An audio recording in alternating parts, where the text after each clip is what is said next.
अस्सलामुअलैकुम dear students and all viewers. Maths by Mohammad Faisal Malik के साथ आज हम एक बहुत ही जो इम्पोर्टेंट न्यूज़ है वो डिस्कस करने वाले हैं, वो शेयर करने वाले हैं, जो बच्चों के लिए एज आ ब्रेकिंग न्यूज़ है। एक धमाकेदार ख़बर जो आई है जो पंजाब एजुकेशन डिपार्टमेंट की तरफ से, वो ये है कि आपका जो सिलेबस है वो बहुत ही शॉर्ट कर दिया गया है। जैसे आपको पता था कि नाइन्थ में जो आपके पेपर जो कैंसिल हो गए हैं, टेंथ में जब आपको ड्यू टू कोरोना कोविड-19 जो है उसकी वजह से जो आपको स्टडी ड्यूरेशन है वो कम दिया गया है, यानी आपको 6 to 7 मंथ्स गिवन है। सितंबर से लेकर आप टिल फेब तक जब वो स्टडी करेंगे, यानी वो फुल 1 ईयर नहीं है। इसी को मद्देनज़र रखते हुए बच्चों की आसानी के लिए ये सिलेबस को स्मार्ट सिलेबस का नाम दिया गया है, जिसमें आपने क्या चीज़ें तैयार करनी है हम इसमें फुल डिटेल में डिस्कस करेंगे कि क्या चीज़ें आएंगी, क्या चीज़ें नहीं आएंगी, किस तरीके से पेपर बनेगा। तो वीडियो को आखिर तक देखें। अगर वीडियो पसंद आए तो लाइक और सब्सक्राइब लाजमी करें। जी, ये है जी एक्सेलरेटेड लर्निंग प्रोग्राम ALP, यानी इसको हमने एक्सेलरेटेड यानी वो उस तरीके से हमने लर्निंग मटीरियल प्रोग्राम बनाया है जिस ताकि जो आपके कॉन्सेप्ट्स हैं वो भी डिस्टर्ब ना हों और जो आपका पेपर है वो भी एक फुल लेंथ पेपर बन जाएगा।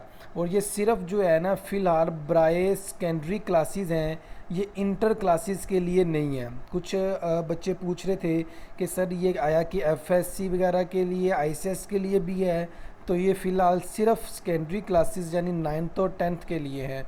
इसमें हम 9th का सिलेबस डिस्कस करेंगे और इंशाल्लाह नेक्स्ट वीडियो में मैं 10th का सिलेबस पूरा डिस्कस करूँगा। और ये फ़िलहाल पंजाब के लिए जो है ना ये सिलेबस जो है वो तैयार किया गया है। चलें जी, हम स्टार्ट करते हैं। ये जी जमात नहम के लिए ये फुल लेंथ सिलेबस आपको बताया गया कि आपने किस तरीके से तैयार करना है। ये जमात नहम के लिए है जी उर्दू का सिलेबस आपके पास, जिसमें सबसे पहले आपने क्या करना है जी, दरसी किताब के इसबाक मुसन्नफ़ीन और शोरा के तारुफ में से कोई सवाल नहीं बनाया जाएगा।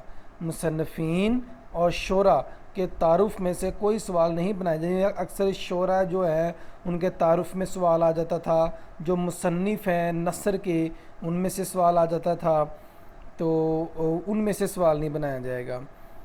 हिजरत नबवी, काहली, आराम सुकून, इम्तहान, कदर अयाज, हमद, नात, पैबस्ता रह शजर से, उम्मीद बहार रख, मीर तकी मीर, असदुल्ला ख़ान गालिब, यानी ये 2 गज़लें आपने करनी है, 2 नज़में करनी है और बाकी 1 2 3 4 5 6 एंड 7 6 जो है वो आपके पास नसर पारे हैं और ये भी थर्ड भी आपके पास नज़म है। तो ये सिलेबस है। और उसके बाद उर्दू कवाद जो है उसमें ये आपके पास खतूत नवेसी सफ़ा नंबर 62 है। वालद के नाम है, वालदा के नाम है, चचा के नाम, छोटे भाई के नाम, दोस्त के नाम, दोस्त के नाम, तो ये आपके पास खतूत नवेसी आ जाएंगे। ये सारा कुछ डिटेल आपके पास जो है वो गिवन जो है इशू कर दी गई है। और ये अराइज़ी नवेसी यानी दरख्वास्त जो हैं हेड मास्टर के नाम, बीमारी की और ये सर्टिफिकेट के लिए। कहानियाँ जो हैं आपके पास 1 2 3 4 5 6 7 ये 6 कहानियाँ आपको दी गई हैं। आई एम सॉरी जी। उसके बाद मुकालमा नगारी ये आपको दी गई है। जुमलों की तकमील ये आपको गिवन है। जुमलों की दुरुस्तगी दी गई है, यानी जो ग्रामर पोर्शन है वो भी आपको गिवन है। सफ़ा नंबर भी लिखा हुआ है जिसको आप अच्छे से प्रिपेयर कर सकते हैं। उसके बाद इंग्लिश का पोर्शन आ गया हमारे पास। इंग्लिश के पोर्शन में सेवियर ऑफ मैनकाइंड जो फर्स्ट चैप्टर है उसमें comprehension exercise question answers 1 to 4 करेंगे। वोकेबलरी वो तो सारा कुछ करना पड़ेगा, उसमें कुछ नहीं बताया गया कि कौन से वर्ड्स आएंगे और कौन से वर्ड्स नहीं आएंगे। इसको आपने थॉरली जो है वो तैयारी करना पड़ेगा आपको। और होमवर्क जो है जो reading for comprehension question answer 5 to 8 इस तरीके से आपके ये हो जाएंगे। 1 to 4 यहाँ पे, 5 to 8 यहाँ पे। पैट्रियोटिज़म आप करेंगे सेकंड चैप्टर। थर्ड चैप्टर जो ट्राई अगेन समरी थी, नहीं वो आई थिंक टेंथ में थी, तो थर्ड चैप्टर नहीं है, फोर्थ चैप्टर है, फाइव है, सिक्स चैप्टर है और सेवन चैप्टर है। उसके बाद ग्रामर पोर्शन जो है वो आपके पास लेटर्स हैं। लेटर्स आपको लिखे हुए हैं, to your mother, to your sister, congratulating her on her success in the examination, 1 2 3 3 4 5 6 and 7, यानी 7 लेटर आपको गिवन है। पहले आपको पता था वो 15 लेटर थे, अब आपको 7 लेटर्स जो हैं वो गिवन है तैयारी के लिए। उसके बाद जो आपके पास स्टोरी राइटिंग है वो लिखी हुई है आपके पास। कंप्रीहेंशन जो है ये बहुत एक मुश्किल टॉपिक जो समझा जाता था, बहुत ही ज़्यादा लेंथी था। उसमें देखिए आपको 1 2 3 4 5 6 ये आपको ये 6 ये दिए गए हैं, इनको आप तैयार करेंगे। और उसके बाद जो पैसेज है वो भी आपके लिए 6 कर दिए गए हैं। टेंसेस आपके लिए एक्टिव वाइज और पैसिव वाइज, और ये प्रैक्टिस आप जो सारी करेंगे। उसके बाद मैथ का सिलेबस है। मैथ का सिलेबस इस तरीके से डिज़ाइन किया गया है कि उसमें आपको जो यूनिट्स हैं वो स्किप नहीं करने। जैसे हमने पीछे यूनिट स्किप किए हैं कुछ, इसमें यूनिट स्किप नहीं किए गए, इसमें क्वेश्चन स्किप किए गए हैं। यानी एक्सरसाइज 1.1 का क्वेश्चन नंबर जो 1 है उसका सी पार्ट हमने करना है। क्वेश्चन नंबर 3, अब ये 1.1 चल रही है, क्वेश्चन नंबर 3 हमने करना है। फिर 1.2 का क्वेश्चन नंबर 4 का ए पार्ट, बी पार्ट, 5 का, 6 का 1, ये सारी डिटेल आपको ना अच्छे से गिवन है। और फिर होमवर्क में क्या चीज़ें होंगी, आप अपनी बुक लें, उस पर जो जो चीज़ें हों उसको एक हाइलाइटर से अंडरलाइन कर लें, हाईलाइट कर लें कि ये चीज़ें हमारे सिलेबस में शामिल हैं, ताकि फिर हम उसको रिवाइज़ करते रहें।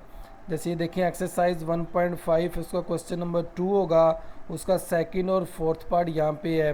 और 1.5 का क्वेश्चन नंबर 1 का 2 पार्ट यहाँ पे है, और 2 का 1 पार्ट यहाँ पे है, 3 का यहाँ पे है, 6 का यहाँ पे है। तो ये देखें उसने इस तरीके से क्लास वर्क और होमवर्क के तौर पे डिवाइड किया हुआ है।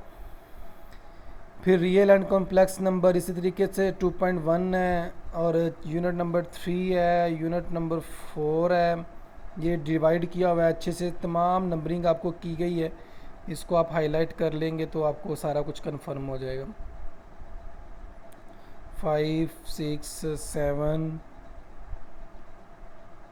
8 9 10, ये देखें ना 10 में just review exercise question number 3 4 2 5, यानी 2 3 4 5। फिर यूनिट नंबर 11, यूनिट नंबर 12। अब देखिए यहाँ पे जो हमने थ्योरम करने थे, अब थ्योरम हमने उसने क्या दिया है कि सेकंड थ्योरम कर लें और फोर्थ थ्योरम कर लें। होमवर्क में भी यही है, ठीक है। रिव्यू एक्सरसाइज का क्वेश्चन नंबर 4 और क्वेश्चन नंबर 5। ये देखिए पहले हम 6 थ्योरम करते थे, अब जस्ट हमने 2 थ्योरम्स जो है ना वो रिवाइज़ करने हैं, बाकी थ्योरम्स हमें रिवाइज़ करने की ज़रूरत भी नहीं है, ठीक है। फिर 13 14 और ये देखें 16 के हमने थ्योरम रिवाइज़ नहीं करने, क्वेश्चन नंबर 2 का ये और क्वेश्चन नंबर 3 का ये, ठीक है। तो ये बहुत ही ईजी सिलेबस कर दिया है, बच्चों के लिए बहुत आसानी पैदा की गई है। और ये आर्ट्स ग्रुप के लिए मैथ है, उसी तरीके से जब हमने पीछे किया है उसी तरीके से डिवाइड किया गया है। इसको आप अच्छे से रीड करके वीडियो को पास करके तो आप इसको अंडरलाइन कर सकते हैं। इस्लामियात में अगर आप देखेंगे तो अल दरसुल अव्वल पहला जो दर्स है उसमें मशकी सवाल सवाल नंबर 1 और ये 1 था 2 होमवर्क के तौर पे आ जाएगा। बे जीम इसी तरीके से सारी डिवाइड की गई है। इस्लामियात आपको ये मिल गया। उसके बाद ये मुतालिया पाकिस्तान है, इसको आप देख लीजिएगा, प्रॉपर डिटेल में आपको बताया गया है। उसके बाद ये फिज़िक्स है, सेम इसी प्रोसीजर के साथ ये केमिस्ट्री है, biology,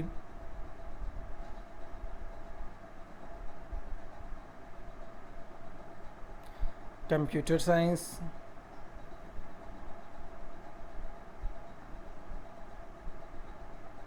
general science for art student, और ये जमात हम के लिए। जी बेटा यहाँ तक आपका जो सिलेबस है वो आपका कवर हो गया है। इसको आप देखिएगा कोई भी प्रॉब्लम हो तो मुझे बताइएगा, और इसका जो लिंक शेयर है वो मैं इंशाल्लाह कमेंट बॉक्स में सेंड कर देता हूँ।